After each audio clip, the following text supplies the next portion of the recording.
Okay, so on today's episode, we had Bryce Batts, who is a recruiter in the AEC industry. You want to go more into that? Well, she had a few roles that she did.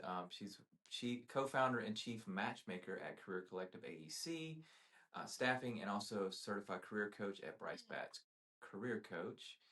She's got 15 years in the talent acquisition and career strategy with the AEC, um, and also has a podcast called Wine After Work. I really enjoyed this episode. I thought one thing I thought was funny was talking about the difference in like generational hiring, where it's like if you hire a Gen Zer, they're more likely to quit after a year, as opposed to an older generation where they're going to stay 10, 20 years in one firm or job. And I can kind of relate to that. I'm not in the AEC industry, but I worked at an ice cream shop for just a week over a year, I think. Yeah. And I was like, I don't like how this is not flexible. I don't like the pay. I don't like all these things. And I'm ready to move on to the next thing just because I don't want to work there for the rest of my life. Yeah, definitely. I think having early jobs helps you in your long-term career as well. But yeah, working as in a part-time job for a year, that's insane in this day and age compared to some of the people in the AEC industry who can't seem to even muster up a year. I mean, my company, we're successfully hitting that goal, of course, but I think there's a lot of people with those challenges, and we learned a lot about the challenges in the AEC industry with regard to hiring, with regard to retaining employees, and she gave some tips on that as far as what some things we could do. What are some other things that you learned or you thought interesting about today's episode? Well, when she talked about the difference between an architect and an engineer, I can't remember exactly what she said, but I've thought about this before how, like, engineers are usually more analytical, they're thinkers, they're on the quieter side. Architects are usually the outgoing, fun ones. And one thing I found very interesting about this is the fact that, like, engineers, architects are more likely to be, they're the passionate ones in the business, they're the artsy ones, they're like Joel Newman. And that was the kind of thing that made me think about this. While engineers are more dedicated and quieter in the way they work, you know? Yeah, well, somebody's got to figure it all. Somebody's got to be the intelligent one. Yeah, and somebody's got to be interesting and make the building beautiful. That's why it works well together. Yeah, so we work together well, right? And then the contractors kind of get it all done, right? Yeah. Like, y'all just need to go away. All right, so yeah, awesome. Well, this is well, I guess we can go ahead and jump to the intro. My name's Andy Richardson, and I'm a structural engineer. I've been doing this 27 years, and this is the Enhanced Podcast. This is my daughter and also producer Madeline. So we are here to help those that are in the AEC industry. We want to help them be inspired, educated, and entertained by learning what and why of professionals in the AEC industry. Let's get started.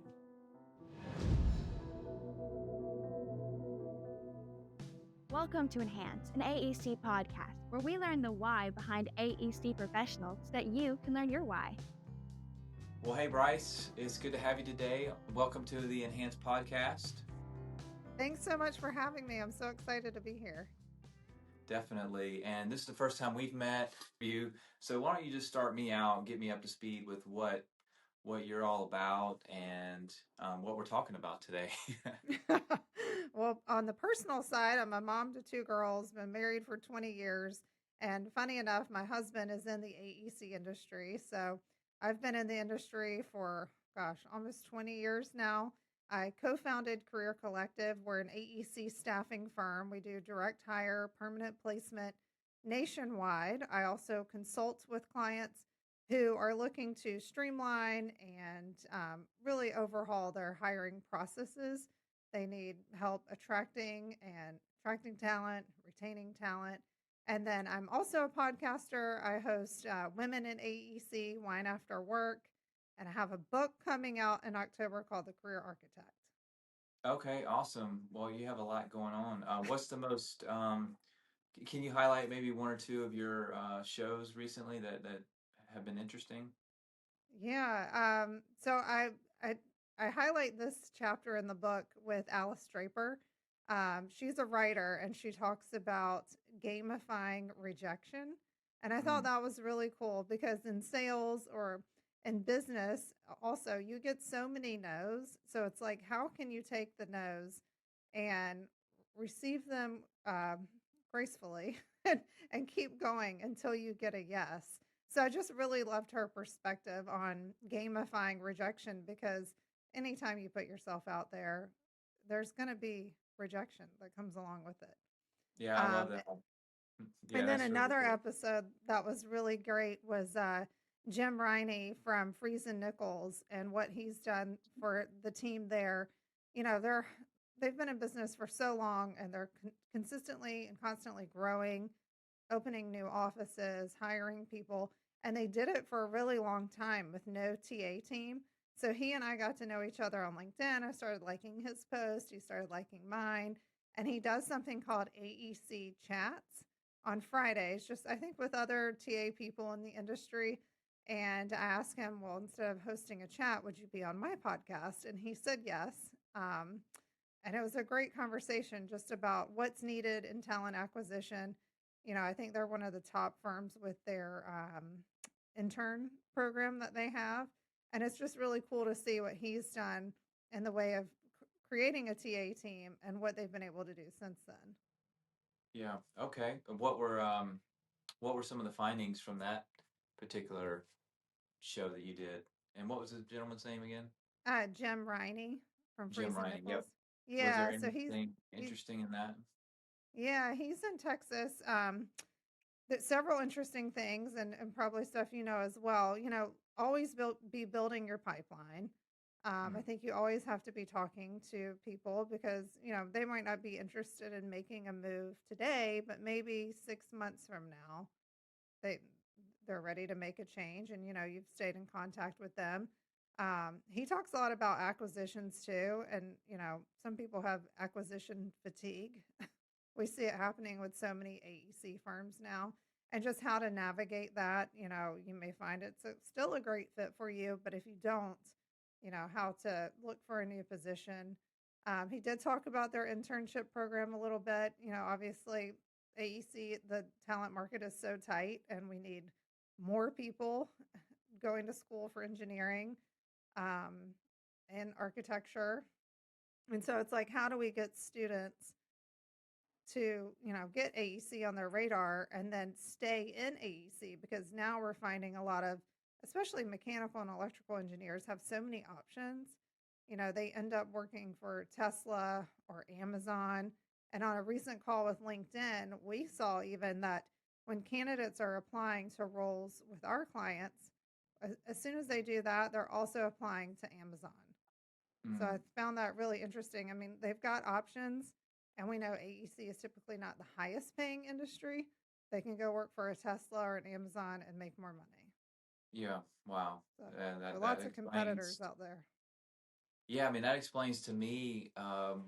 Maybe I should be listening to the AEC chats and more of Jim's show about talent acquisition, because I mean I definitely a challenge. It's been a challenge for me as a business owner, I know, and I'm certainly sure as well as others. In fact, recently I did a LinkedIn post and just said, you know, what's the biggest headache that you're experiencing? And one of the one of my colleagues said the biggest, by no question about it, is related to this piece of talent acquisition, retaining talent, finding talent. Um, you know, it's really what it seems to be a big part of it. You know, yeah, but that seems to be one of the biggest challenges. What are you and that's what your business is, obviously your day job, if you will. Um, what are you finding that's working in that works the best for you, and what's working, I guess, is what I'm getting at. Yeah, with Career Collective, when you know, we've got so many clients, but as you know, some are really great clients that are really bought in, and others aren't. So I think if you can find those clients who truly want a partnership, they don't want to just interview one candidate, but they want to, you know, tell you about their benefits, really tell you why someone should work for their company, because it's all about selling the company and the opportunity. So the more we know about the company or the client, the better we can sell it to the candidate. And then the more we know about the candidate, the better match we can make. So I think it's really about listening and getting clear on what the candidate wants and then what the expectations from the client are as well. So you can make the best match possible. Because if you know what the client's culture is and you know, what their growth path is, their benefits, and why someone would want to work there. And then on the candidate side, if you truly know why they're looking, then Mm-hmm. you can make that match and you can be transparent with both parties. And for somebody like an AEC industry professional, you know, a candidate coming out of school, or I mean, most for the A and the E side anyway would be coming out of school. I guess you could have switching up jobs too, but I think those people would be locked into the industry, right? The A and the E side. Uh-huh. Um, but you also have the coming out of school, so that's probably the ones that you would see more diverting to, like the Teslas of the world. But people that are in the AE industry, they do you find that they just want to be an architect or a structural engineer or like a civil engineer, those type of professionals, or what is it that you're finding in that on that front? If that question made sense. I mean, as far as to tie into your question about engineers and architects leaving to go to work for Tesla, mostly engineers, mechanical and such. Mm-hmm. But do you find that there's a core that just want to work in the AEC profession, or?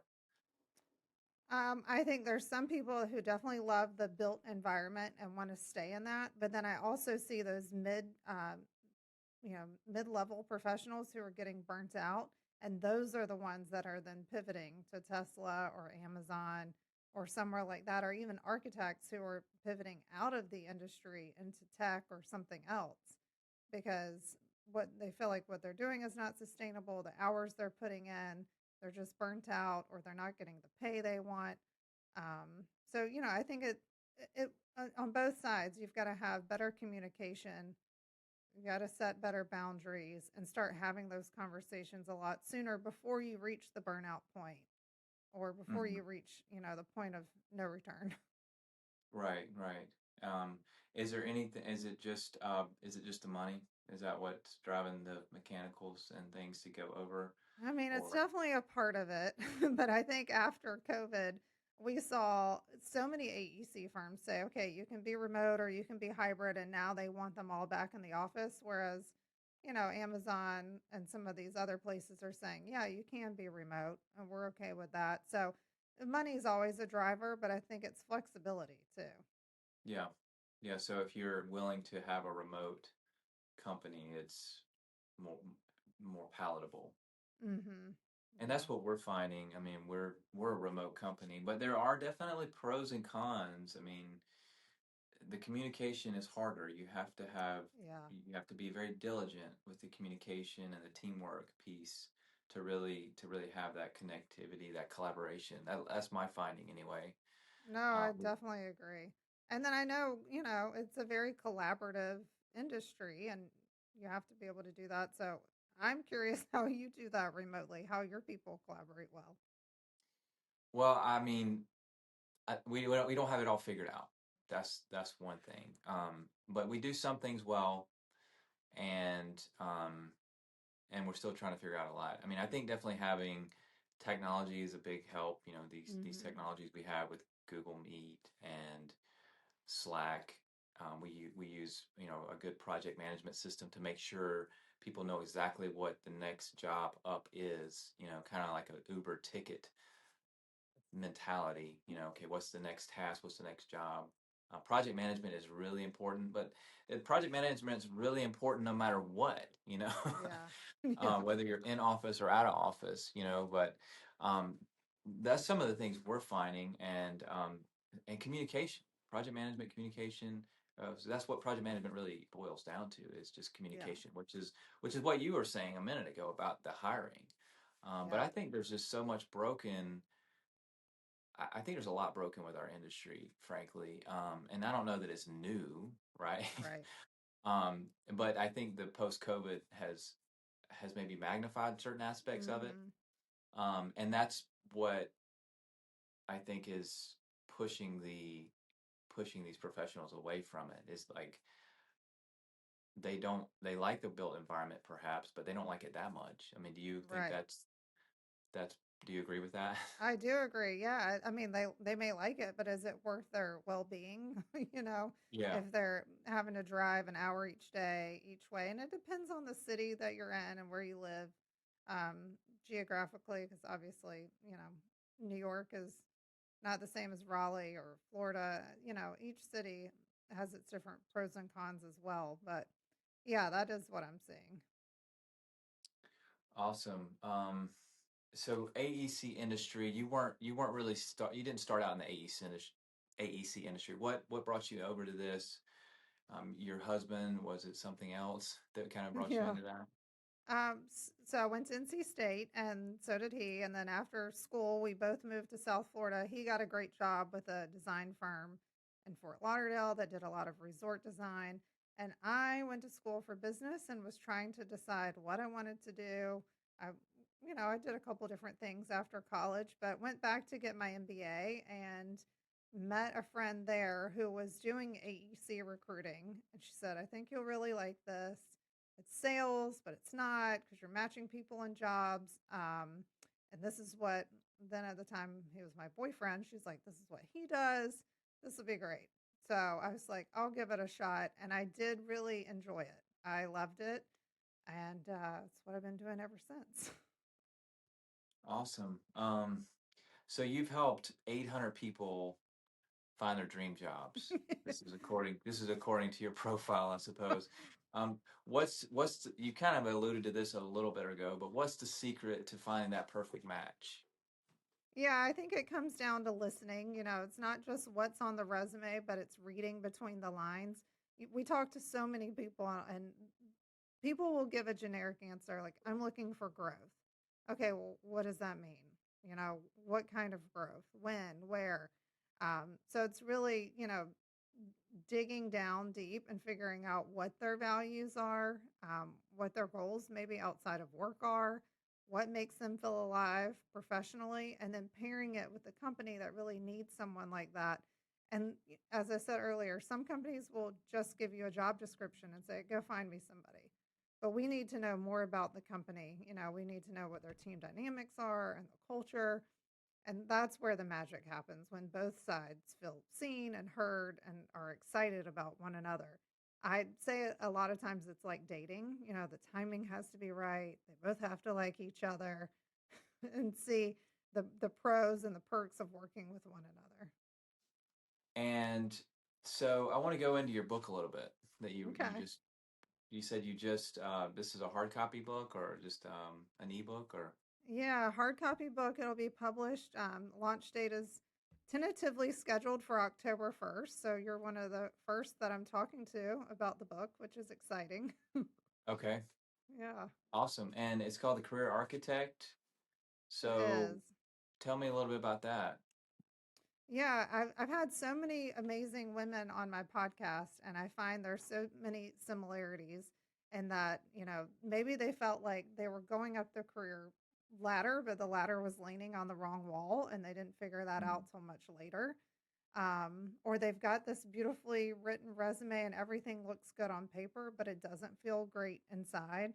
So it's really about designing your career to fit with your vision and your values and having that career autonomy. Because I see, again, it goes back to, when I first started placing people, making that match, it's like, what do you really want? And a lot of people don't know. So the book is created with questions at the end of each chapter and then a workbook to accompany it to really help people dig in and dial in to what they really want. So does it give some examples or anything, or what's some highlights?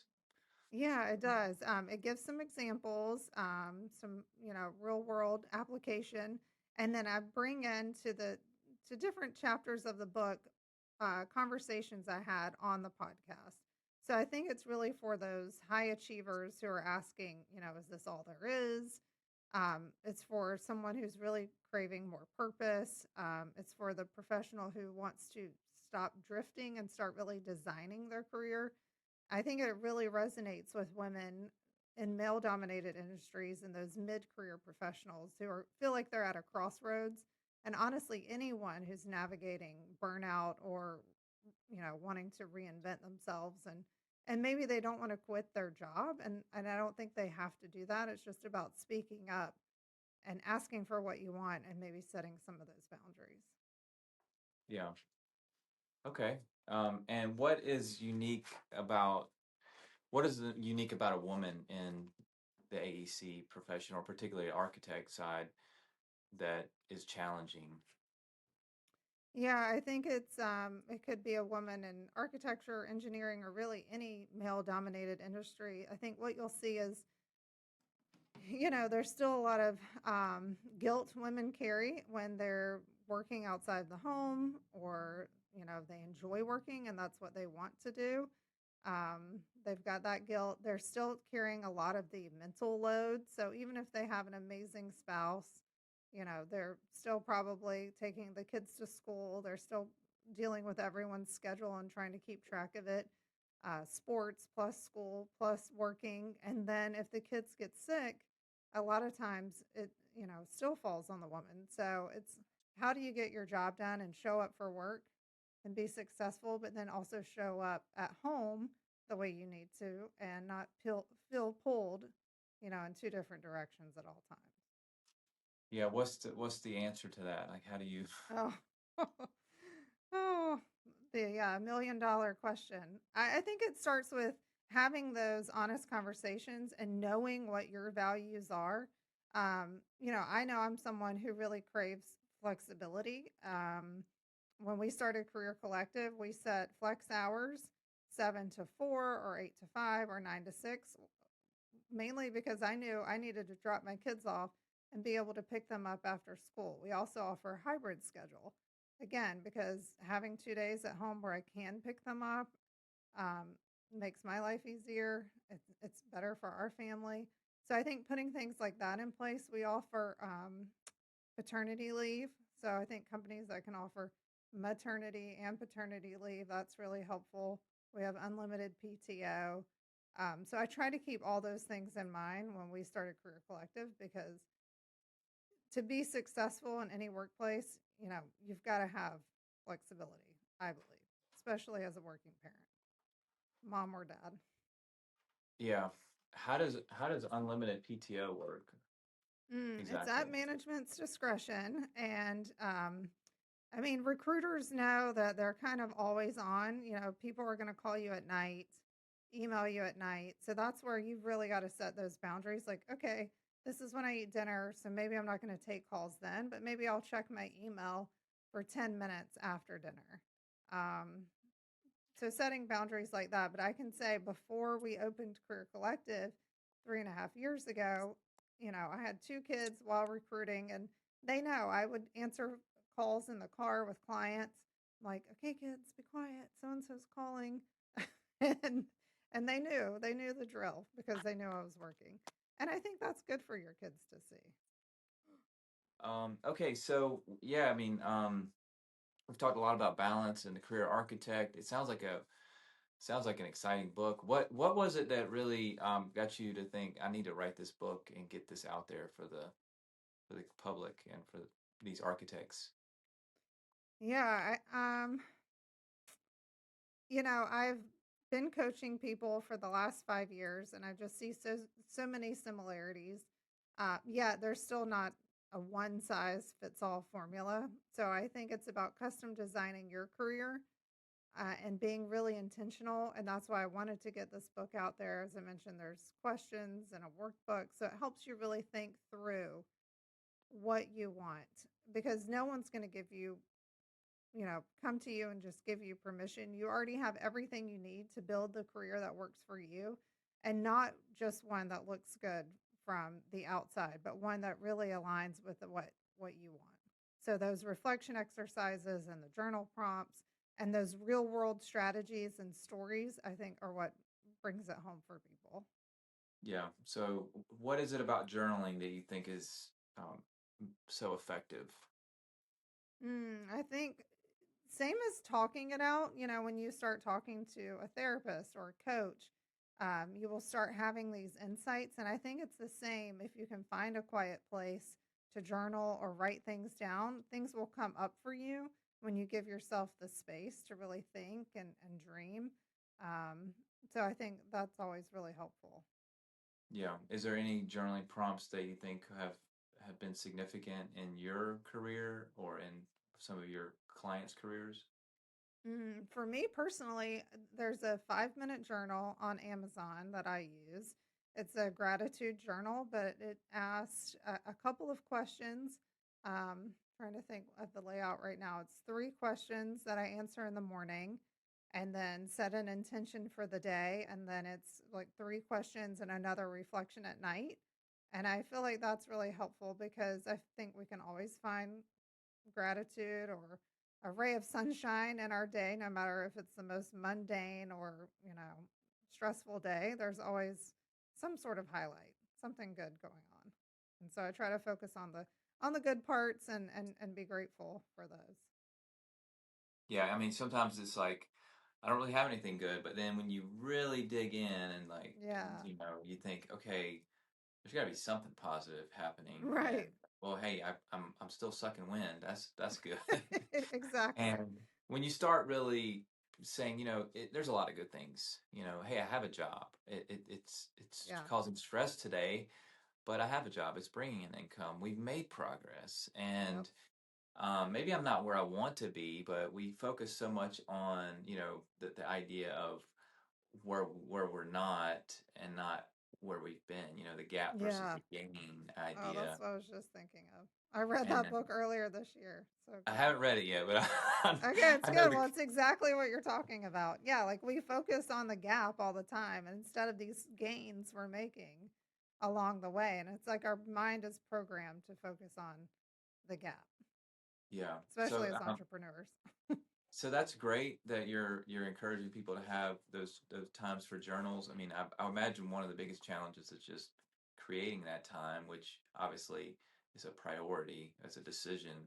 Um, so what do you tell your clients when they come back and say, I just don't have the time for that? Does that ever come Yeah, up? occasionally, but I think, we have time for anything we make a priority.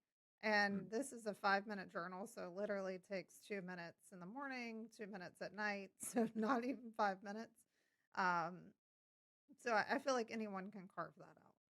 yeah, fair enough. Um, so I want to know a little bit more about the Career Collective. And how you really, I guess, how you help your clients. I mean, how does that work generally? Yeah. So myself and my business partner started Career Collective 3.5 years ago. We were both working for a different recruiting firm that we had been at for a long time. Um, it was a fine place. There wasn't a lot of upward mobility, and the culture was not great. Recruiting can you. I mean, I'm sure you've heard terrible stories of recruiters. It seems like we get a really bad rap, or people think we're like used card salesmen. Um, and so it can be very dog eat dog, and that's the kind of environment that we came from. So when we started Career Collective, we wanted to have a really great culture, and that's why we call it a collective. Mm, But we do direct hire, permanent placement. And what's really amazing is, you're running your own desk. It is very entrepreneurial. Um, we had clients who chased us down after we left. And that's the thing, you're establishing a relationship with your client. And when I turned a lot of those clients over 2 years ago to our recruiters, those were like solid relationships that I built. I felt like I was like handing over my most prized possessions. This is Mike from this firm in Tennessee. He feels like a grandpa to me. I've known him for this long. This is what he does in his spare time. These are the kinds of people he likes to hire. And that's how you do the job well, because you know the clients like, that intimately. yeah, you get a sense of what they want. Yeah. Yeah, And I have somebody that I work with, and I have that type of relationship. I just, that's hey, incredible. I need a new engineer. You got to go find me somebody. I haven't really needed that recently, but it's good to have that type of relationship that you can Well, I work with. feel like if you're remote, you probably have no problem hiring. Um, Or less of well, a problem, I should say. yeah, I mean, the retainage has been a problem Mm, still. yeah, But no, it hasn't been super easy either. Because we're still competing, the cash problem. yeah, And so, I mean, we're a smaller group, so we can't compete with some of these big, companies like AECom or, yeah. Thornton Tomasetti. I can't compete with them or Nucor. That's So exactly what I was going to say because we specialize in helping small to mid-sized firms because maybe they have one HR person or they have one recruiter, but they still need our help because they don't have a full recruiting team, and it is a challenge to compete, for our clients with a Jacobs or an AECom because they have deep pockets and they can allow their people to work remotely. yeah, yeah, exactly. And I mean, I talked to one engineer, this was probably a year ago, and he's like, "Well, I'm remote. I'm making this much money, which was more than I could afford. And I mean, I'm not crazy low compared to those. It's just like that 10% difference, or Mm-hmm. it's just like, yeah, I can't quite get there, or I can't quite provide the same level of um, benefit. I mean, we provide a full package of benefits, but I can't necessarily provide all of those. I can provide more PTO. That's why I was Uh-huh. curious about the PTO. Like, okay, that's interesting. I may have to explore that a little bit more. Yeah. Well, I was going to say that's how small firms can get creative. It's like, what can you offer that's not necessarily going to cost you a lot? We're 20 people, so we have fun Fridays where everyone gets out of the office and we go do something fun together. That's the last Friday of each month. That doesn't cost us a lot by any means, but it's great for our culture. And Hmm. same with the PTO and hybrid schedule and flex hours. That doesn't cost us a lot. And you can review your PTO quarterly to see if someone's abusing it. But for the most part, we haven't had that issue. And to date, I have never denied someone's PTO request.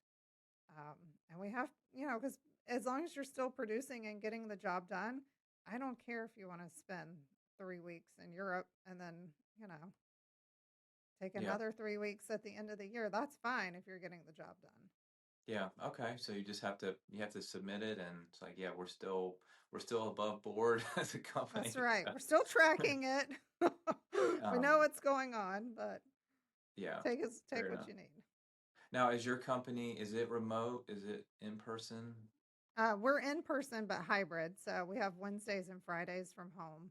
And Yeah. then if they hit certain targets, they get a half day Friday or Fridays off. So a 4-day work week is really appealing. Yeah, for sure. And you mentioned the culture. What are some things? I mean, like, obviously the time, the PTO, those are some of the things. Is there anything else that you really built into the culture to make it appealing to your team? Yeah, I think the biggest thing is, like I said, we act as a collective. So we don't have anybody here who's going to stab someone else in the back.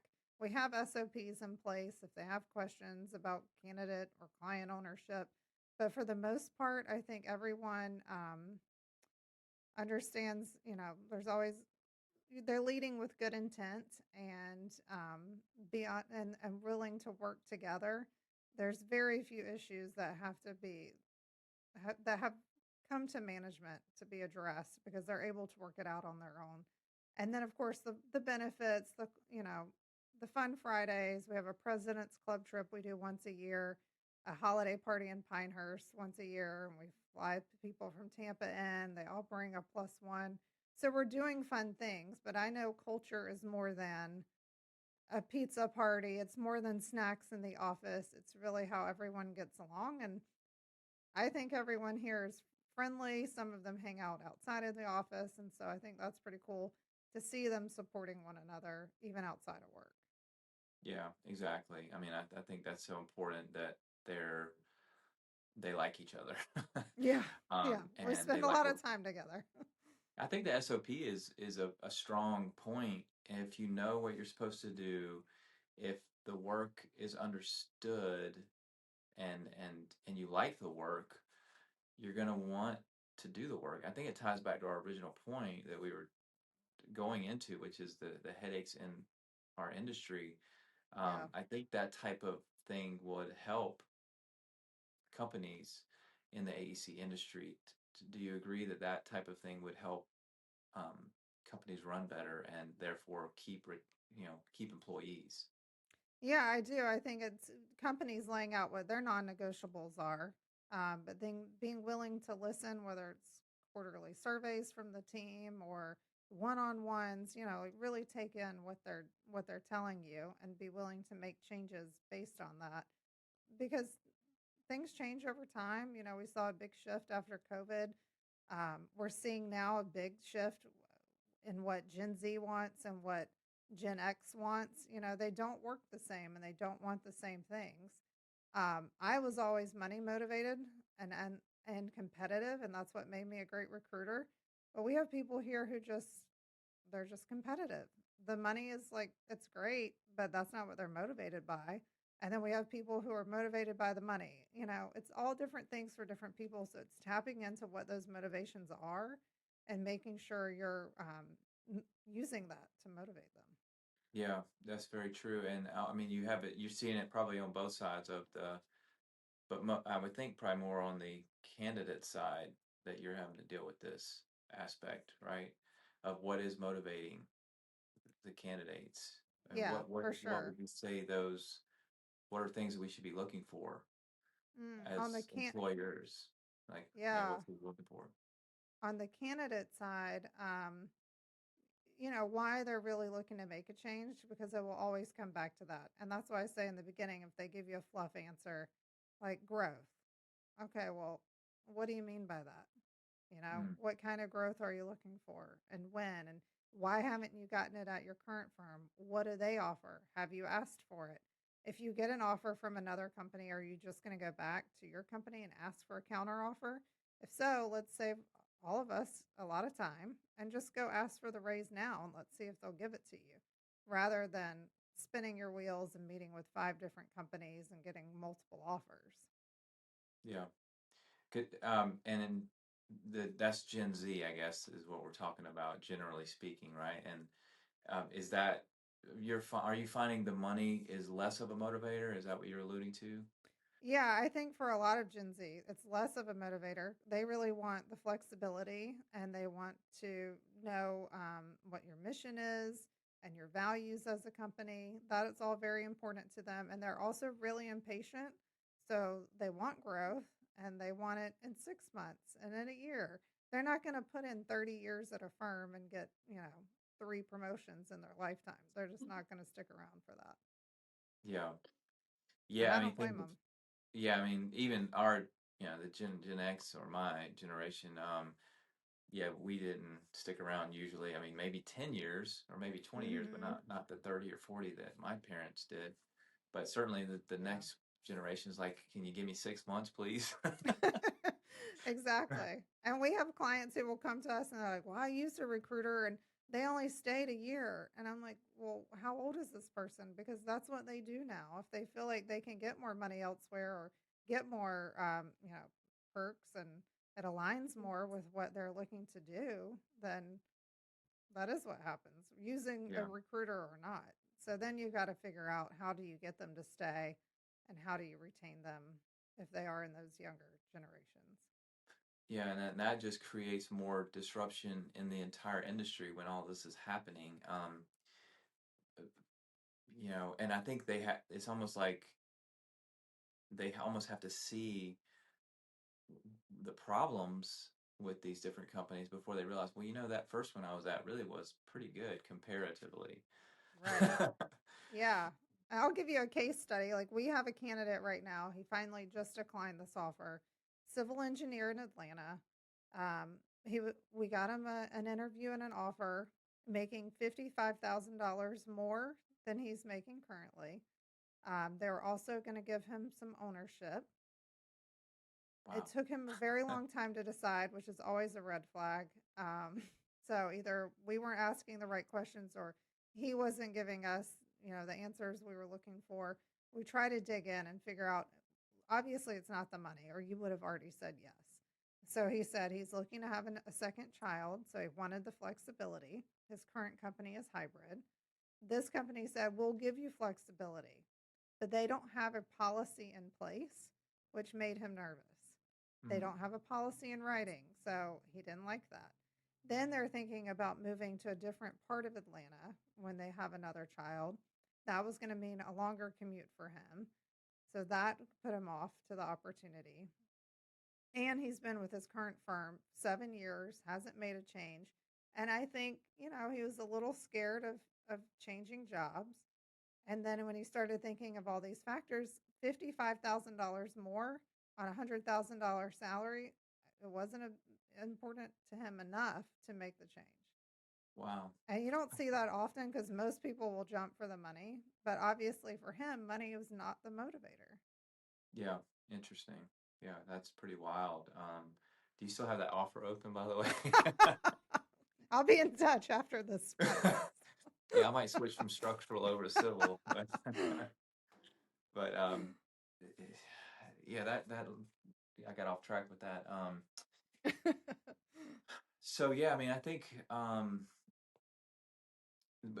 was gonna go into the obviously you have the general aspect of the generation. I mean, we don't want to put you into such a pigeonhole where you're, obviously we're individuals Right. in X or Gen Z or whatever generation you're in. Because I mean, I think also that, but there are some things that are true, generally speaking. And like even amongst your verticals too, your engineers tend like that sound more like an engineer to me. Oh, yeah. That mentality of I don't want to change, Uh-huh. don't change Yep. ever, don't change anything ever. Very analytical and yep. Yeah. Do you find, yeah, because I bet it's probably interesting to work amongst the different verticals too, the AEC aspects of it. And because you work with all three or just the A and the E We side? do. We worked with all three, but we're definitely heavier in A&E rather than Yeah. construction. Yeah. Okay. But do you find that to be true, like between the A and the E, I there's do. this type of thing of like, I bet the A would have been gone in no time. Oh, yeah. Because architects, they're more artistic and just so passionate about their craft, and they'll put in the long hours. It's hard for them to cut it off. And then engineers are so much more analytical. So it's definitely two different sides of the brain there. Yeah, awesome. Well, we do have a lot. I mean, we have a lot of entrepreneurs, a lot of business owners. I think we've given them some things. Is there anything else, or is there anything else you could tell maybe in a business owner as things to be looking for right now in terms of hiring, in terms of bringing in new talent that could maybe help Mm. them get ahead? Yeah, I think speed is really important. If you have a candidate that you like, don't overthink it. Be willing to ask them what they're looking for and make the offer. Obviously, if you have the backlog to support it. But I find a lot of times firms they like somebody and then someone goes on vacation and haven't had time to talk to someone. Don't be spinning your wheels. It's really the speed that will hold you back. And then the storytelling aspect, companies need to be able to tell a story, not just on their website, but in their employer branding. So on social media, the statistics are pretty wild, and I can't remember exactly, but I think it's like 70% of people go on Glassdoor before they interview with a company to read the reviews. So I'm helping a company right now in retain search, and their Glassdoor reviews are so bad. And so they're working on those. And it's like, well, how can we do that? Let's have people who are currently working at the firm put up a great review. Give them some sort of incentive if you need to. Like, please leave us an honest review. If they're still working there, hopefully they enjoy it enough to write a positive review, and let them leave an hour earlier, 2 hours earlier. Give them a gift card, something. But the storytelling piece is so important because candidates are looking at social media, they're looking at Glassdoor and Indeed reviews to find out what it's truly going to be like working at a company. And then they're also talking to their friends and colleagues who have worked there in the past or know someone who works there. AEC is still such a niche market. Right. Everyone knows everyone. You can figure out someone who's worked there who will give you the skinny on what it's Yeah. really like. So speed and storytelling. Okay. Well, that's interesting. I think that may be one of the reasons we're doing okay on the hiring front is just the story. We do a lot of that, social media, That's great. like with this and with, I mean, you can understand, you can get an insight into the company through, podcast or LinkedIn or other social medias. We try to be transparent as possible, as Yeah. practical. But that's a great insight. I mean, this is the age of social media, Yeah. whether you like it or not, right? Like that's what it is. That's right. So that's a good tip. And then, um, so looking to the other side to candidates, we have people that are, engineers, architects, maybe looking for a job. What are some things you're telling them that they should be to get ahead as well? Yeah. Um, Partner with a great recruiter. Don't be scared to do that because they can get you into companies that aren't advertising online. We know about those positions that aren't necessarily posted, and they can give you the inside scoop on the benefits and things like that that you wouldn't get just applying online. We all know applying online can be like applying to a black hole. So I really say work with a recruiter or reach out to your network and have them help you. Be active on LinkedIn. Don't be scared to DM someone on LinkedIn and say, hey, I see you're working here. I'm interested in applying for a role. If you can connect with someone like that and they can help you get an in, well, then they're probably going to get a referral bonus for referring you if you're hired. And then you've got an in rather than just applying online. So it's a win-win. And I Yeah, find that people want to help and will be candid.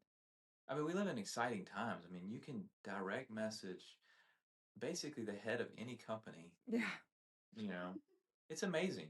Yeah. It is. Why wouldn't you do that? I mean, you maybe they don't accept it or whatever, but you could at least reach a pretty higher up person, Yeah. and the network. I mean, we have basically a network event going on every single day on these social media platforms. I mean, it's pretty insane if you think about Yeah, it. it's really awesome. And you can just reach out and be honest about what you're looking for, be upfront. I'd say don't leave people in the dark. If you want to have a coffee or something, most people want to know why. Why are you looking to get together?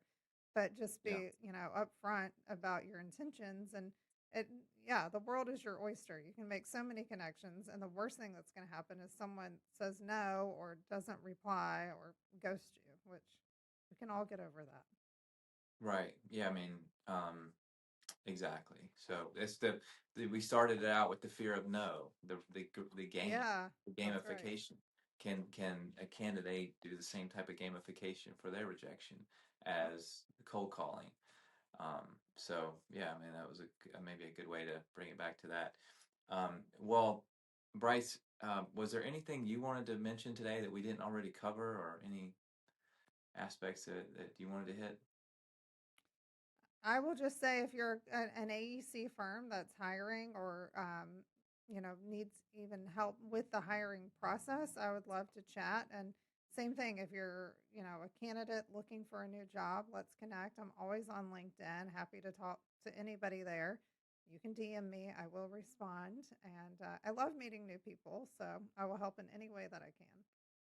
Awesome. It sounds like you got a lot of great things going with your different things going on. Check out Bryce's book as well. It's called The Career Architect, if you haven't read that, and it can help anybody in their career. So, yeah, awesome. Bryce, it was great to meet you today. And thanks for being on the Enhanced podcast. Well, so nice to meet you. It sounds like you're doing a lot of things really well at your firm, so I wish you continued success. Definitely. Thanks, Bryce. Take care. Thank you. Hey everybody, thanks for listening to today's episode of Enhance. And please leave a like, a subscribe, or a follow. And